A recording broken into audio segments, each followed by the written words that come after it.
दोस्तों, डिफेंस और space in दोनों क्षेत्रों के अलावा जिस फील्ड में सबसे ज्यादा काम इस मौजूदा गवर्नमेंट द्वारा किया गया है वह है रोड इंफ्रास्ट्रक्चर। और इसमें नितिन गडकरी जी की जितनी तारीफ की जाए उतनी कम है। और भारत ने एक मैसिव ग्रोथ अचीव की है इनके कार्यकाल में, और इससे आप भी एग्री करेंगे। आज की इस वीडियो में हम भारत सरकार द्वारा लिए गए दो बड़े फैसलों के ऊपर बात करेंगे, जिसमें पहली इंफ्रास्ट्रक्चर को लेकर है तो वहीं पर दूसरी खबर ऑस्ट्रेलिया से सामने आई है। दोनों ही खबर काफी शानदार है, इसीलिए वीडियो को अंत तक जरूर देखें। तो चलिए शुरू करते हैं इस वीडियो को बिना वक्त गवाए। और हाँ, अगर आपने चैनल को सब्सक्राइब नहीं कर रखा तो चैनल को सब्सक्राइब कर बेल नोटिफिकेशन को ऑन कर ले, जिससे डेली इस तरह की वीडियो आप तक सबसे पहले पहुंच सके। दरअसल दोस्तों, जैसा कि मैंने कहा कि भारत के इंफ्रास्ट्रक्चर में बढ़ती तरक्की को देख हम में से कोई भी हैरान नहीं होगा, क्योंकि हम सबको पता है कि इस समय भारत का इंफ्रास्ट्रक्चर कई वेस्टर्न कंट्रीज को टक्कर दे रहा है। बात चाहे रोड्स की हो, बिल्डिंग्स की हो या फिर इंडस्ट्रीज की हो, भारत अब किसी भी चीज में इन वेस्टर्न देशों से कम नहीं है। सरकार द्वारा दी गई बिजनेस लिबर्टी के अलावा यह भी एक बड़ी वजह है, जिस वजह से कई एमएनसीज यानी कि मल्टीनेशनल कॉर्पोरेशन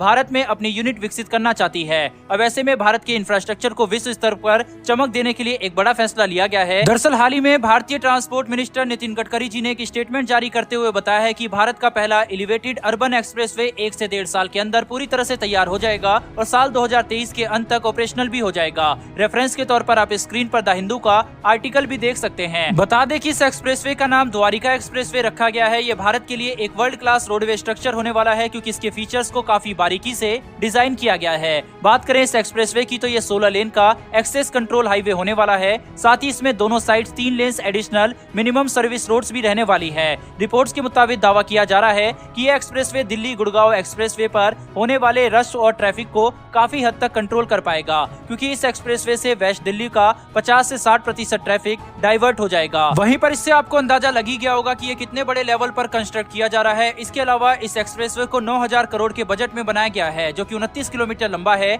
वहीं इसका 19 किलोमीटर भाग हरियाणा में है और बाकी का 10 किलोमीटर दिल्ली के टेरिटोरी में आता है। वहीं पर इसके फीचर्स में tunnel, underpasses, elevator, flyover, over flyover भी शामिल है। सबसे बड़ी बात इसमें यह है कि इस एक्सप्रेसवे में स्टेट ऑफ द आर्ट और इंटेलिजेंस ट्रांसपोर्टेशन सिस्टम यानी ITS डिप्लॉय कर दिया गया है, और ये एडवांस ट्रैफिक मैनेजमेंट सिस्टम से काफी मिलता जुलता है। वहीं इससे वातावरण को ठेस न पहुंचे, इसीलिए यहाँ बड़े लेवल पर ट्री प्लांटेशन भी हुआ है, और इसका एडवांस सर्विलेंस सिस्टम इस एक्सप्रेसवे को भारत का सबसे सेफ हाईवे बनाता है। बहरहाल दोस्तों, बढ़ते हैं दूसरी खबर की तरफ, जो कि भारत के व्यापार से जुड़ी हुई है। दरअसल रूस यूक्रेन युद्ध शुरू होने के बाद से भारत ने रूस से बड़ी मात्रा में तेल खरीदता जा रहा है। युद्ध के बाद से अभी तक भारत में 1.5 करोड़ बैरल रूसी कच्चे तेल का आयात हो चुका है। यह फैसला भारत ने अमेरिका के प्रतिबंधों को नजरअंदाज करते हुए लिया था, जिसके बाद अब एक देश रूस से भी सस्ता क्रूड ऑयल भारत को बेचना चाहता है। दरअसल अब फाइनली ये खबर आ रही है कि ईरान ने भारत को सस्ते में क्रूड ऑयल बेचने का ऑफर किया है। काफी समय से भारत और ईरान के रिश्ते अच्छे चलते आ रहे हैं। पिछले कुछ सालों में ईरान के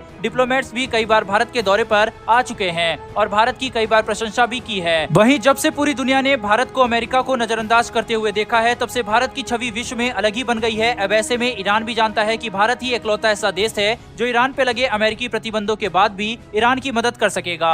आपको बता दें कि एक समय था जब ईरान भारत का दूसरा सबसे बड़ा तेल का आपूर्तिकर्ता बन चुका था, मगर इसके बाद अमेरिका द्वारा ईरान के व्यापार पर कई प्रतिबंध लगा दिए गए थे, जिसके बाद भारत को ईरान से तेल का व्यापार बंद करना पड़ा था। मगर अब स्थिति बिल्कुल अलग है, क्योंकि भारत किसी के दबाव में आने वाला देश नहीं रहा। ईरान काफी समय से भारत से व्यापार करना चाहता है, मगर अब इतने समय बाद भारत वह पहला देश हो सकता है जो अमेरिका की तरफ न देखते हुए ईरान से व्यापार कर उसकी मदद करेगा, क्योंकि क्रूड ऑयल का व्यापार ही ईरान की अर्थव्यवस्था में सबसे बड़ा महत्व रखता है। वहीं पर अगर भारत ऐसा करता है तो भारत को भी इससे बड़ा फायदा होगा, क्योंकि इस व्यापार के अप्रूव होने के चांसेस भारत की RBI द्वारा लिए गए फैसलों से भी बढ़ जाते हैं, क्योंकि RBI ने इंटरनेशनल ट्रेड को रुपए में करने की परमिशन दे दी है, जिससे भारत की करेंसी में भी फायदा होगा। दोस्तों, हो सकता है कि आने वाले दिनों में भारत ईरान से रुपए में व्यापार शुरू कर दे, क्योंकि लगातार भारत और ईरान संपर्क में है। बहरहाल दोस्तों, इस वीडियो में इतना ही, लेकिन भारत के केंद्रीय मंत्री नितिन गडकरी जी के लिए कमेंट बॉक्स में एक जय हिंद तो बनता है। साथ ही अगर आपको ये इन्फॉर्मेशन और वीडियो पसंद आई हो तो वीडियो को लाइक करके चैनल को सब्सक्राइब कर बेल नोटिफिकेशन को ऑन कर लें। फिर मिलेंगे ऐसी एक नई वीडियो के साथ। धन्यवाद। जय हिंद।